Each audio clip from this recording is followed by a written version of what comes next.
نحمدہ ونصلی ونسلم علی رسول الکریم اما بعد فاعوذ باللہ من الشیطان الرجیم بسم اللہ الرحمن الرحیم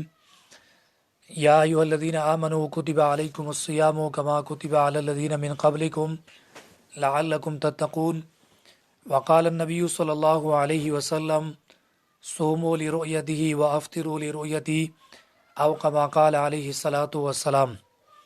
میرے واجب الاحترام قابل صد احترام معزز سامعین کرام، اللہ تبارک و تعالیٰ کا ہماری اوپر بہت فضل و کرم ہوا کہ اللہ تبارک و تعالیٰ نے ہمیں رمضان کی مسائل سیکھنے کا موقع دیا، اور اللہ تبارک و تعالیٰ نے ہمیں توفیق دی تو اس پر اللہ تعالیٰ کا ہم جتنا بھی شکریہ ادا کریں وہ کم ہے۔ مسائل رمضان کورس کے حوالے سے ہدایات چونکہ پہلے بیان ہو چکی ہیں، اس لیے ہم باقاعدہ یہاں سے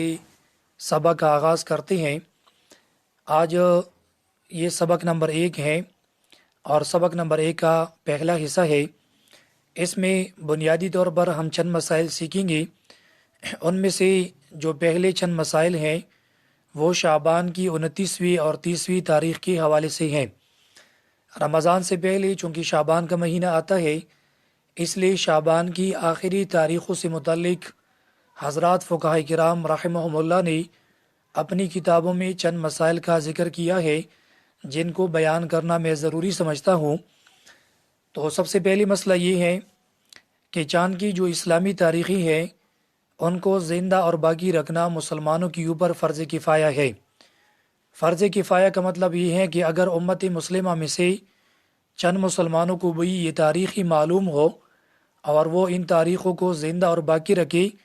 تو ساری امت مسلمہ گناہگار نہیں ہوگی، اور اگر ساری امت مسلمہ ان تاریخوں کو یاد نہ رکھے اور اس بات کا اہتمام نہ کرے تو پھر پوری امت مسلمہ اس حوالے سے گناہگار ہوگی۔ اس لیے مسلمانوں کا یہ فریضہ ہے کہ مسلمانوں کو جو قمری تاریخی ہے، اسلامی تاریخی، ان کو یاد رکھنے کا اہتمام کرنا چاہیے۔ تو چاند کی تاریخوں کو زندہ اور باقی رکھنا یہ اس کا حکم فرض کفایہ ہے۔ دوسرا مسئلہ یہ ہے کہ 29 شعبان کو مغرب کے وقت رمضان کی چاند دیکھنے کا اہتمام کیا جاتا ہے۔ تو 29 شعبان کو اگر رمضان کا چاند دکھائی دے تو اگلے دن روزہ رکھا جائے گا، اور اگلے دن روزہ رکھنا فرض ہوگا۔ اور اگر 29 شعبان کو مغرب کے وقت چاند دکھائی نہ دے تو پھر اگلا دن شعبان کا ہی شمار کیا جائے گا، اور 30 دن شعبان کی پوری کی جائیں گے، پھر جو ہے اس سے اگلے دن روزہ رکھا جائے گا۔ لیکن کبھی کبھی ایسا بھی ہوتا ہے کہ 29 شعبان کو کوئی خبر نہیں آتی، کبھی کبھی 30 شعبان کی صبح کے وقت کوئی خبر آتی ہے۔ تو اس حوالے سے انشاءاللہ اگلی باب میں مسائل انشاءاللہ ہم بیان کریں گے تفصیلاً۔ تیسرا مسئلہ یہ ہے کہ 29 شعبان کو اگر چاند نظر نہیں آیا تو اگلا جو دن ہے 30 شعبان کا، اس کو یوم الشک کہا جاتا ہے، یعنی شک کا دن۔ اس میں نفلی روزے کے بارے میں حکم یہ ہے کہ عام طور پر اس نیت سے روزہ رکھنا کہ اگر کل رمضان کا روزہ ہوا تو میرا روزہ فرض ہو جائے گا، اور اگر رمضان کا نہ ہوا تو نفلی روزہ تو ویسے ہوگا۔ اس طرح نیت کرنا اور نفلی روزہ رکھنا یہ مکروہ ہے، علماء کرام نے اس سے منع کیا ہے، اور حدیث پاک میں بھی اس کی ممانعات منقول ہیں۔ اس لیے 30 شعبان کو اس طریقے سے روزہ نہ رکھے کہ اگر فرض کا روزہ ہوا تو فرضی، اور اگر نہ ہوا تو پھر یہ نفلی روزہ ہوگا۔ اس طرح نیت کرنا ممنوع ہے۔ دوسری صورت یہ ہے کہ اگر کوئی شخص ہفتے کی کسی خاص دن روزہ رکھتا ہو، مثلا پیر کا روزہ رکھتا ہے یا جمعرات کا، اور 30 شعبان کا جو دن ہے وہ بھی پیر یا جمعرات کا دن ہو، تو پھر اس کے لیے نفلی روزہ رکھنا بالکل جائز ہے۔ اسی طرح اگر کوئی آدمی ایسا ہے کہ وہ ہر مہینے کی آخری تاریخوں کو روزہ رکھتا ہے تو اس کے لیے بھی شعبان کی آخری دنوں میں روزہ رکھنا، نفلی روزہ رکھنا، اس کی گنجائش ہے۔ لیکن عام جو مسلمان ہیں جنہوں نے شعبان کے روزے بالکل نہیں رکھے تو وہ شعبان کی آخری 1-2 دنوں میں روزہ نہ رکھے، کیونکہ روایات میں اس کی ممانعات منقول ہیں۔ اسی طرح علماء کرام نے یہ مسئلہ بھی لکھا ہے کہ 30 شعبان کو یعنی شک کے دن قضا روزہ رکھنا، کفارے کا روزہ رکھنا یا پھر نظر کا کوئی روزہ رکھنا، تو اس کا حکم یہ ہے کہ یہ بھی مکروہ تنزیہی ہے۔ مکروہ تنزیہی کا مطلب یہ ہے کہ یہ بھی اچھی بات نہیں ہے کہ کوئی شخص 30 رمضان کو کوئی قضا روزہ رکھے یا پھر کفارے کا روزہ رکھے یا پھر نظر کا کوئی روزہ رکھے۔ اور اگر کسی نے رکھ لیا،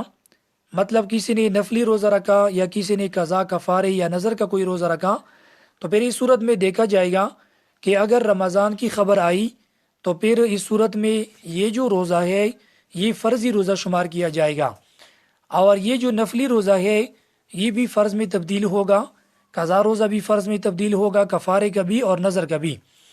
اور آئندہ کے لیے یعنی یہ روزہ تو چونکہ فرضی ہو گیا، ابھی جو قضا روزہ اور کفارے یا نظر کا روزہ اس کی ذمہ باقی رہا تو وہ رمضان کے بعد رکھے گا۔ اور نفلی روزے کے بارے میں حکم یہ ہوگا کہ نفلی روزہ آئندہ کے لیے قضا رکھنا ضروری نہیں ہے،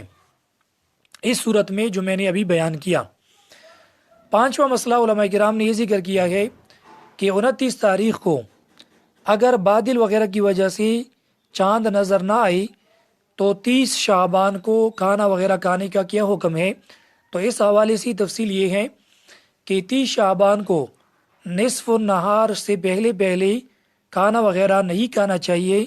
اور یہ حکم استحبابی ہے، یعنی مستحب یہ ہے کہ وہ شخص 30 شعبان کو نصف النہار سے پہلے پہلے کچھ نہ کھائے، ایسا نہ ہو کہ کہیں سے رمضان کی خبر آ جائے اور یہ رمضان کی فرضی روزے سے رہ جائے۔ اس لیے مستحب یہ ہے کہ وہ نصف النہار سے پہلے پہلے کچھ کھانا وغیرہ نہ کھائے۔ نصف النہار سے کیا مراد ہے؟ انشاءاللہ اس کی تفصیل ہم کریں گے۔ یہاں اتنی بات یاد رکھیں کہ زوال سے 1 گھنٹہ پہلا اور پونے گھنٹہ تقریباً پہلا یہ جو وقت ہے اس کو نصف النہار کہا جاتا ہے۔ بلکہ یہاں پر میں وضاحت کر لیتا ہوں تاکہ آئندہ کے لیے یہ لفظ جب بھی استعمال ہو آپ لوگوں کو اس کا مطلب سمجھ میں آئے۔ نصف النہار شرعی کا مطلب یہ ہے کہ صبح صادق سے لے کر غروب آفتاب تک یہ روزے کا جتنا وقت ہے، یہ ہم معلوم کریں گے سب سے پہلے کہ یہ روزے کا وقت کتنے گھنٹے بنتا ہے۔ فرض کریں اگر یہ وقت صبح صادق سے غروب آفتاب تک یہ وقت 12 گھنٹے ہو تو پھر 6 گھنٹے جو ہیں صبح صادق سے اگلے جو 6 گھنٹے ہیں اس تک جو وقت ہے اس کو نصف النہار کہا جاتا ہے۔ یعنی صبح صادق فرض کریں 4 بجے ہیں تو 4 بجے کے بعد 6 گھنٹے ہم شمار کریں، 5 6 7 8 9 10 بجے، یہ میں ایک مثال دے رہا ہوں۔ 10 بجے تک اگر کوئی شخص روزے کی نیت کر لے رمضان کی تو وہ رمضان کی نیت کر سکتا ہے نصف النہار سے پہلے پہلے۔ یہ لفظ آگے بھی استعمال ہوگا، اس لیے یہ اصطلاح جو ہے اپنے ساتھ یاد کر لے اور آئندہ جب بھی استعمال ہو اس کو اپنے ذہن میں محفوظ کر لے۔ تو یہ شعبان کی 29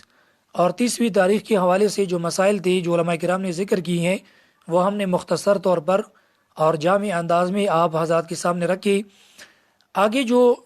دوسرا ٹاپک ہے ہمارا وہ ہے رمضان کی چاند سے متعلق چند مسائل۔ رمضان کے چاند سے متعلق بھی بہت سے مسائل کتابوں میں مذکور ہیں، لیکن ہم ان مسائل کو زیر بحث لائیں گے کہ جو عام طور پر یعنی ان کا استعمال زیادہ ہے اور عام طور پر وہ وقوع پذیر ہوتے ہیں۔ ان میں سے سب سے پہلا مسئلہ یہ ہے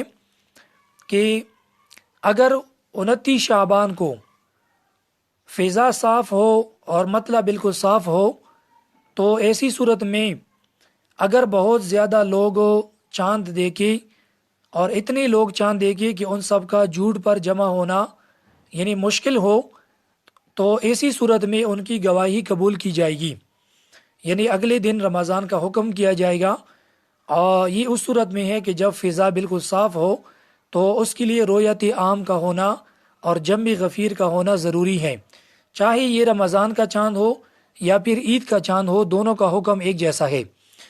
دوسری صورت یہ ہے کہ اگر فضا ابر آلود ہیں یا وہاں بادل ہیں یا گرد و غبار ہے جس کی وجہ سے چاند دکھائی نہیں دیتا، تو ایسی صورت میں رمضان کی چاند اور عید کی چاند کے احکام میں تھوڑا فرق ہے۔ رمضان کا حکم پھر یہ ہے کہ رمضان کا چاند اگر ایک دیندار اور سچا آدمی بھی دیکھے، چاہے وہ مرد ہو یا عورت ہو، تو اس کی گواہی قبول کی جائے گی۔ اور جو رؤیت ہلال کمیٹی ہے یا اسی طرح کوئی قاضی ہو تو وہ یہ حکم لگائے گا کہ کل جو ہے رمضان کا روزہ ہوگا، تو رمضان کی چاند کے لیے ایک دیندار اور سچے آدمی کا دیکھنا بھی کافی ہے، اور اگر وہ خبر دے دے تو اس کی خبر قبول کی جائے گی۔ عید کے چاند کے حوالے سے حکم یہ ہے کہ اس صورت میں نصاب کا پورا ہونا ضروری ہے۔ نصاب کا مطلب یہ ہے کہ یا تو 2 مرد عید کا چاند دیکھے، یا پھر ایک مرد اور 2 عورتیں کم از کم عید کا چاند دیکھے، اور یہاں پر مرد کا ہونا بھی ضروری ہے۔ اگر صرف عورتیں چاند دیکھے عید کا چاند، تو صرف عورتوں کی گواہی قبول نہ کی جائے گی، چاہے وہ 4، 8، 10 کیوں نہ ہو۔ تو خلاصہ یہ ہوا کہ اگر فضا بالکل صاف ہے تو پھر تو رمضان اور عید دونوں کے لیے رؤیت عامہ کا ہونا ضروری ہے، جم غفیر کا ہونا ضروری ہے۔ اور اگر فضا ابرآلود ہو تو ایسی صورت میں رمضان کے لیے ایک دیندار اور سچی آدمی کا ہونا، چاہے مرد ہو یا عورت، اور عید کی چاند کے لیے 2 مرد یا ایک مرد اور 2 عورتوں کا کم از کم ہونا ضروری ہے، اور صرف عورتوں کی گواہی اس صورت میں قبول نہیں کی جائے گی۔ یہاں ایک اور مسئلہ بھی علماء کرام نے ذکر کیا ہے کہ فاسق کی گواہی رمضان کی چاند کے لیے یا عید کی چاند کے لیے قبول کی جائے گی یا نہیں۔ تو اس حوالے سے تفصیل یہ ہے کہ بنیادی طور پر تو فاسق کی گواہی شریعت میں قبول کرنا ضروری نہیں ہے۔ جج کے اوپر، قاضی کے اوپر، اور اسی طرح رؤیت ہلال کمیٹی کے اوپر کسی فاسق کی گواہی کو قبول کرنا واجب اور لازم نہیں ہے۔ البتہ اگر وہ اس کو یعنی شخص کے بارے میں یقین ہو جائے کہ یہ جھوٹ نہیں بولتا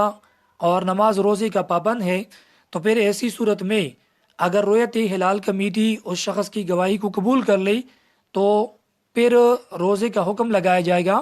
اور رؤیت ہلال کمیٹی کو یہ اختیار حاصل ہے، اور مسلمانوں کے اوپر یہ فیصلہ نافذ ہوگا۔ یہ چاند کے حوالے سے چند مسائل تھے، چند مسائل اور بھی ہے، تو اگلے کلپ میں انشاءاللہ وہ مسائل بیان کروں گا۔